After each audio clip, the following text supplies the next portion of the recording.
Subraya eso. Amén.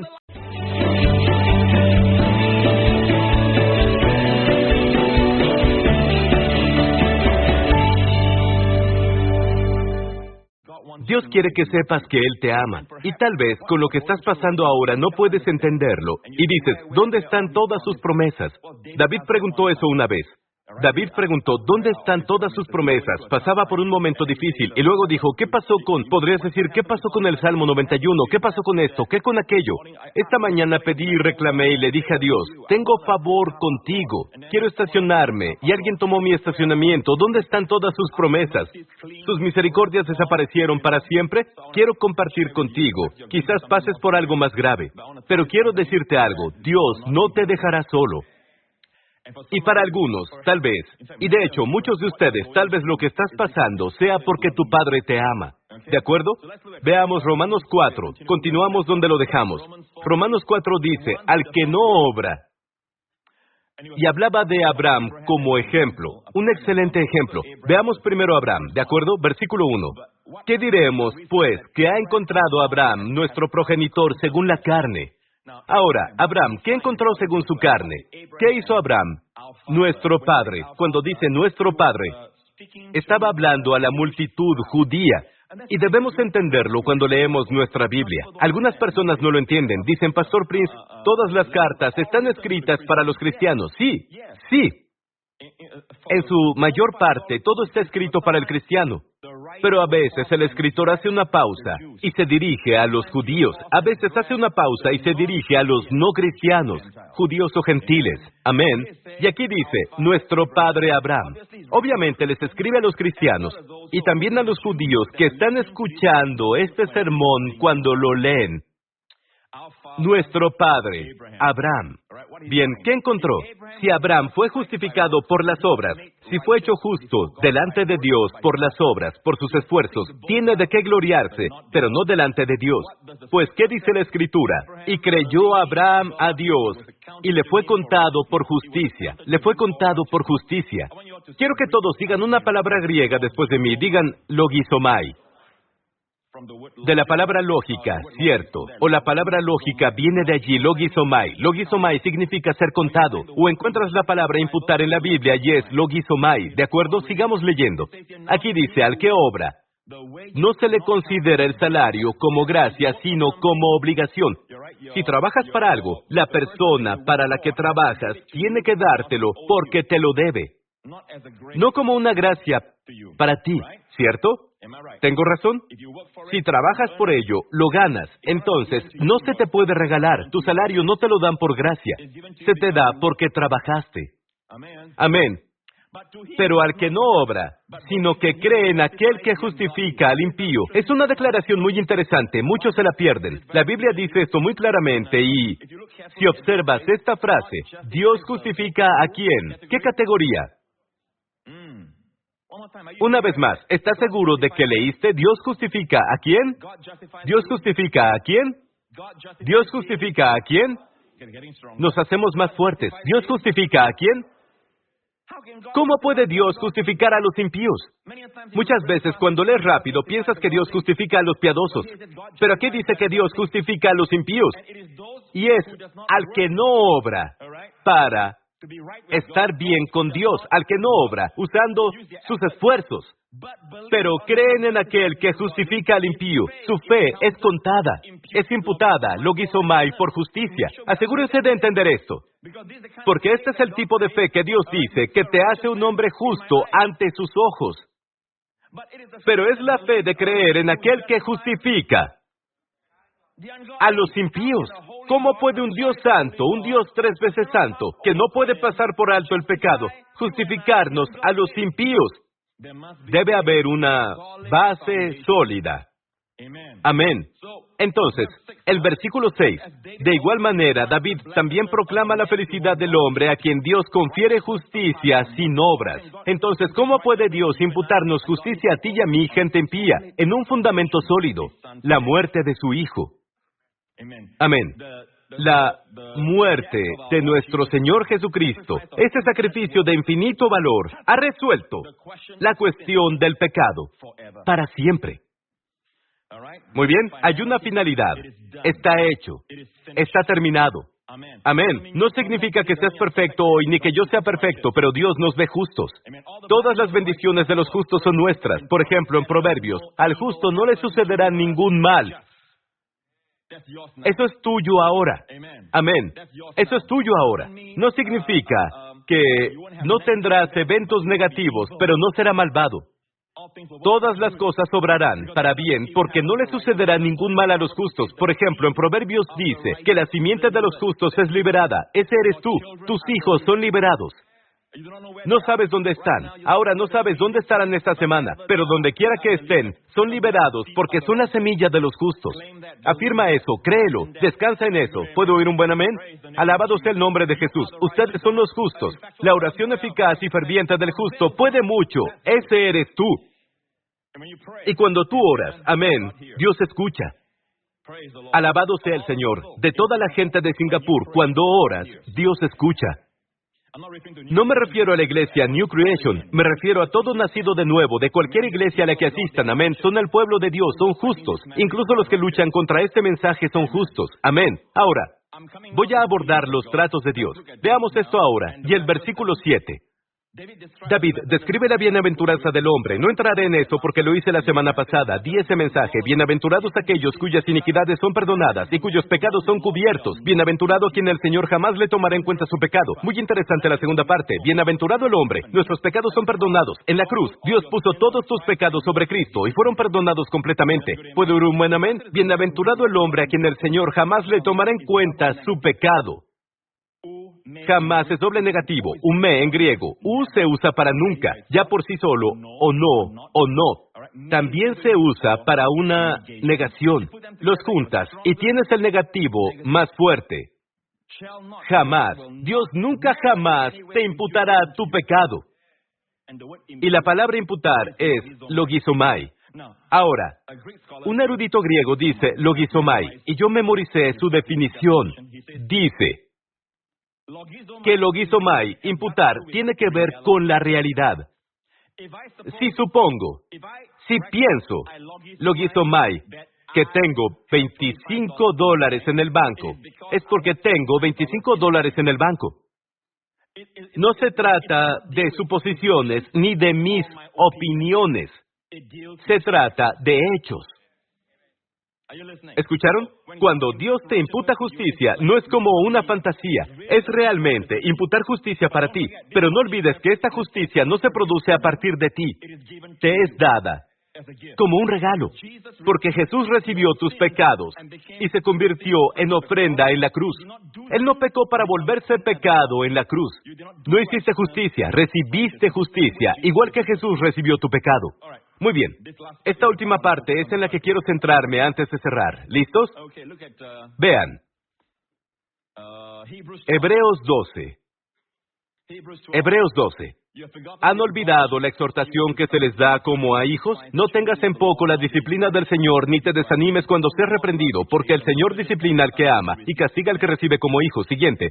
Permanezcan bajo la disciplina. Dios los trata como a hijos. ¿Qué hijo es aquel a quien a su padre no disciplina? La palabra disciplinar aquí, la palabra griega para hijo, niño. Un niño pequeño es pais. Pais. La palabra para educar a un niño es paidio. El sustantivo es paidia, el verbo es paidio. Paidio. La palabra griega paidio, formación infantil, es de donde proviene la palabra pedia. Un pediatra. Médico que atiende a niños. Pediatría, ¿cierto? Es del griego paidia. Paidia es el sustantivo entrenar. Entonces, sea lo que sea, no es abuso infantil.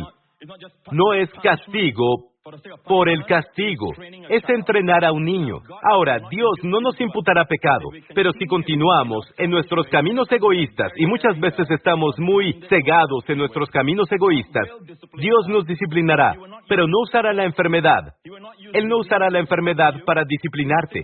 Si tienes una enfermedad, oye, Dios te quiere bien. No compres la idea de donde sea, de cualquier rama del cristianismo, que te diga que a veces Dios te disciplina con enfermedad. Dios no hace eso. Todo lo que Jesús tomó en la cruz, Dios no quiere que tú lo tomes. O si no, está desperdiciando todo ese trabajo, esa hermosa obra en la cruz. Amén. Pero sufriremos persecución, sí.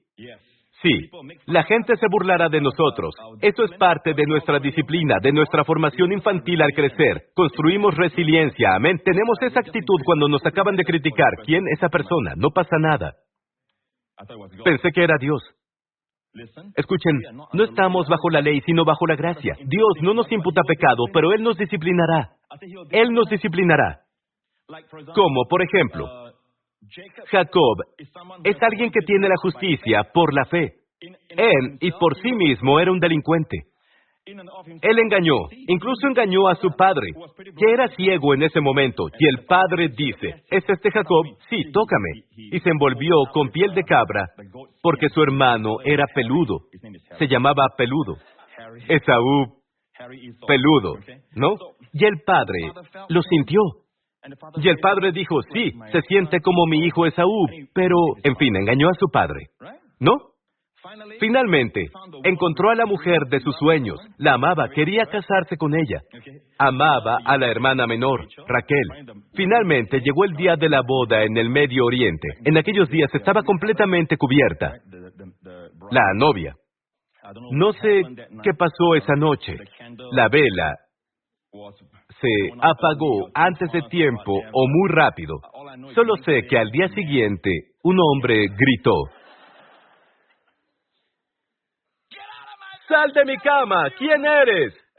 Se dio cuenta de que no era Raquel, era Lea. La mayor, pobre Lea. Las cosas que pasó. Y estaba muy enojado con el suegro y dice, Labán era el suegro, ¡me engañaste! Volvió a su padre. ¿Es este Esaú? Sí, papá. No nos vemos a nosotros mismos, muchas veces, pero Dios se ocupará de... Estaban bajo la ley. Eran personas con las que Dios trataba. Aunque seas justo por la fe con las bendiciones de Abraham, Dios no. Dios te amará tanto que se ocupará de ti. ¿Existe alguna frustración en tu vida empresarial? ¿Hay frustración en tu vida matrimonial? Algo está pasando y dices, yo clamo, clamo. Tal vez no sea el clamor, tal vez no sea el intento de clamar el Salmo 91. En algunos casos, el Salmo 91 sigue siendo real, amén. Pero Dios quiere desarrollar tu carácter. Él es el Dios de Abraham, el Dios de la fe. Responde a la fe. Entonces Isaac es el heredero que recibe todo. Eso hacemos también. Pero Él es el Dios de Jacob, que trata con el carácter. Y Dios quiere lidiar con tu carácter, pero nunca te imputará tu pecado. Versículo 9, y cerraré con esto. Además, teníamos a nuestros padres humanos que nos disciplinaban. Ahora, en otra traducción dice, tuvimos padres carnales. Me gusta eso, prefiero eso. Te diré por qué en un rato. Además, teníamos a nuestros padres carnales que nos disciplinaban. Padres humanos, pero padres de la carne, ¿sí? Y los respetábamos. ¿No obedeceremos con mayor razón al Padre de los Espíritus? En realidad, es un contraste entre los padres carnales, que es nuestro Padre natural, y el Padre de los Espíritus. ¿Eso qué nos dice? Dios no trata con tu carne, Dios no pone enfermedad en tu carne, Dios no trata con tu carne, Dios trata con tu espíritu. Y muchas veces la corrección viene desde el púlpito. Estoy de acuerdo, lo sé, la palabra de fe. La enseñanza es que Dios solo corrige con la palabra, pero muchas veces aquellos que necesitan la palabra no asisten a la iglesia. Los que necesitan la palabra no están leyendo la Biblia. ¿Cómo Dios los corrige entonces? Decepciones, frustraciones, puertas cerradas, golpeando, solo para encontrar tu mano sangrando, frustración. Y mientras, Dios es amoroso. Incluso si le gritas a Dios, Dios es amoroso. A Dios no le importa que lo malinterpreten, siempre y cuando se cumpla su voluntad en tu vida de desarrollarte para que toda la escoria de ese oro que eres sea derretida y salga, y serás oro fino. Tal vez ese colega que tienes, en realidad, sea el lavaplatos de Dios. ¿Eso te molesta siempre? ¿O el jefe que tienes? Porque la Biblia dice, una vez Dios usó este lenguaje en Salmo 60, Moab es la vasija en que me lavo. ¿Qué? Por cierto, Ruth salió de Moab. Y Dios dice, Moab, literalmente en aquellos días, en su época, no tienen lavavajillas, pero tienen una olla especial de agua donde lavan sus utensilios, cubiertos y platos. Y Dios dijo, Moab es la vasija en que me lavo. Moab es siempre una espina en el costado de Israel. Siempre molesta a Israel. Por cierto, Ruth era de Moab. Es la Jordania actual. Y siempre son un dolor de extremo posterior. Siempre están. ¿Tienes compañeros así? Pastor, no diga nada. Está sentado a mi lado ahora. Un miembro de la familia. A veces siento, no sé qué está pasando en nuestro matrimonio. Es como, oye, te están lavando. Labán, el suegro de Jacob, era su vasija para lavarse. ¿Están escuchando? Jacob tuvo que aprender sus lecciones a la mala, pero Dios nunca lo dejó solo. Pero cuando ves a Dios hablando con Jacob, no hay reprensión. En Betel, ¿Dios qué dice? Estaré contigo, te guardaré, te bendeciré. Sin corrección, pero en su vida, en sus acciones, hubo corrección. Para terminar, quiero decir esto. Hay quienes dicen, a veces Dios te lleva. Él te disciplina, te lleva temprano a casa. Tengo un problema con eso, porque la Biblia dice que cuando Dios te disciplina, hay una lección que aprender. Él no usa enfermedad o dolencia, hay una lección. Si Él te lleva a casa, estás allá. ¿Qué lección aprendes? Déjenme demostrarles eso y acabar con eso de una vez. Solo tengo tiempo para eso y cerramos. Vean esto. La última parte. Además, teníamos a nuestros padres carnales que nos disciplinaban y los respetábamos. No obedeceremos con mayor razón al Padre de los Espíritus y viviremos. Y viviremos. Viviremos. Y viviremos sin ti, sin ti. Cualquiera que sea la corrección, produce esto. Vivimos. Vivimos. Vivimos. Otros 5 años se agregaron, otros 10 años. La lección que aprendemos, si somos humildes para decir, Señor, gracias por esa decepción. O la gente dice algo, ¿cómo puede decir eso? ¿Ves que hay algo de verdad en lo que dice la persona? Amén. Aprende de eso. Lo que sea que no sea verdad, deséchalo, pero no te apresures a veces es tu esposa a quien Dios usa. Es sorprendente cómo Dios usa esas vasijas, en serio. Y tenemos que aprender a confesar. Yo soy la justicia de Dios en Cristo. Cristo es mi sabiduría. Cristo es mi justicia. Cristo es mi santidad. Y cueste lo que cueste, tendrás experiencias en las que digas, yo no soy santo por mí mismo. No puedo ser santo. Y te vuelves partícipe de su santidad. Mucha gente leyó mal el último versículo. Un versículo más, el 10. Ellos, nuestros padres, nos disciplinaban por pocos días como a ellos les parecía. A veces lo que es mejor para ellos no lo es para nosotros, ¿verdad? Y pueden cometer errores porque son padres humanos. Mientras que Él, el Padre, nos disciplina para bien. Subrayen eso, empresarios. Subraya eso, director. Subraya eso. Amén. Subraya eso. Para nuestro bien. Él siempre lo hace para tu beneficio. Dios no hace las cosas con... He estado esperando, golpéalo. No, Dios lo hace para nuestro bien. No solo eso, a fin de que participemos de su santidad. Algunas personas leen así, para que aprendamos a ser santos. No dice eso. Dice que seamos partícipes de su santidad. Cristo es mi santidad. Llegamos a un lugar, con cualquier disciplina, llegamos a un lugar para no depender de nosotros mismos, sino para participar de Él. Para aprender a decir, confesar, si te ves teniendo muchos problemas, no sabes por qué tus ojos están llenos de adulterio. Algunos hombres tienen ese problema.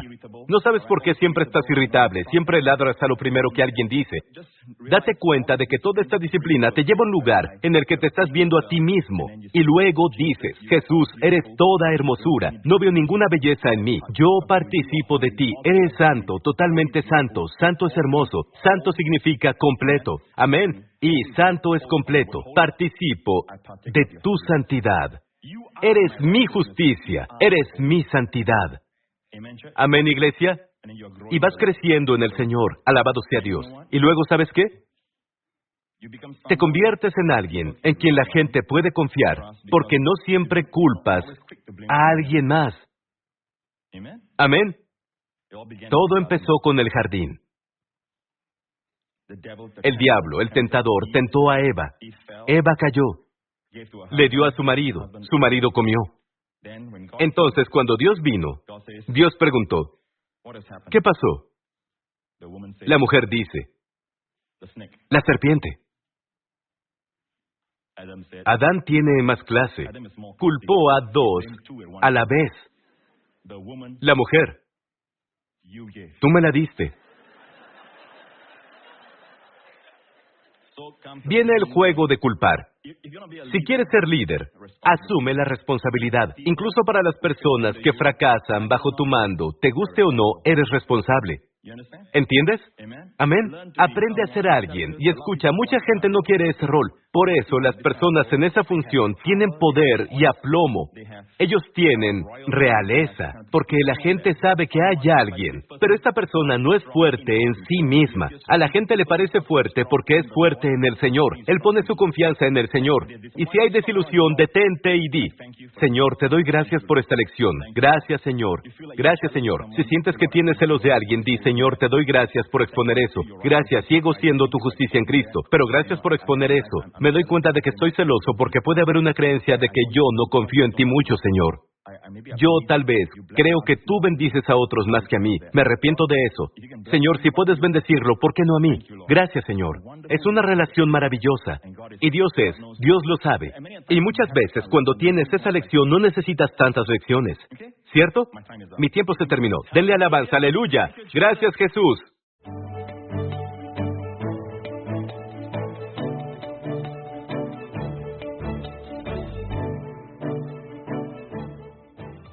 Si fuiste bendecido por este video, por favor comenta qué fue lo que te habló a ti. Danos un like y compártelo con un amigo.